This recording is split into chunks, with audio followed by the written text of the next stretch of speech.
জানো তো কদিন ধরে মনে হচ্ছিল সরপুঁটি মাছ খাবো, গোটা গোটা এরকম সরপুঁটি মাছ। তো বাজারে সেইভাবে চোখে দেখতে পাচ্ছিল না বড়মশাই, আজকে দেখতে পেয়ে নিয়ে এসেছে। তাই ভাবলাম একটু আলু দিয়ে ঝোল করে নিই, তাহলে বাচ্চারাও ঝোলটা খেতে পারবে। মাছটা তো ওরা খেতে পারবে না, মাছে প্রচুর কাঁটা। তাই ওদের জন্য একটু পেটি নিয়ে এসেছিলো, আর আমিও একটু আলু দিয়ে ঝোল করে নিলাম, যে ওরা ঝোলটা খাবে। আর গরম গরম মাছ ওদের পেটি ভেজে দেবো। আর সাথেও একটু ওদের চিংড়ি মাছ এনেছে, ওরা চিংড়ি মাছটা ভাজাটা বেশ ভালোই খায় দুই ভাই বোন। আর অন্য মাছগুলো আর বলো না, কীভাবে যে আমাকে খাওয়াতে হয় সে আমিই জানি। মানে ওই কাতলার পেটিগুলো আমাকে ভুলিয়ে ভালিয়ে ছোটোটাকে খাওয়াতে হবে। বড়টা একটু বড় হয়েছে, সে খেয়ে নেবে, কিন্তু মাছ একদমই দুই ভাই বোন ভালোবাসে না, জানো তো।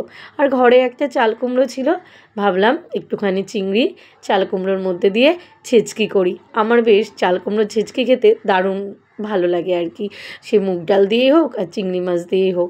তাই একটুখানি চিংড়ি মাছ দিয়ে করে নিলাম, আর খোসাটা চাল কুমড়োর একটু বাটা করে নেবো। তো চলো, আমার ভিডিওটা এখানে এন্ড করছি, পরের ভিডিওতে দেখা হচ্ছে।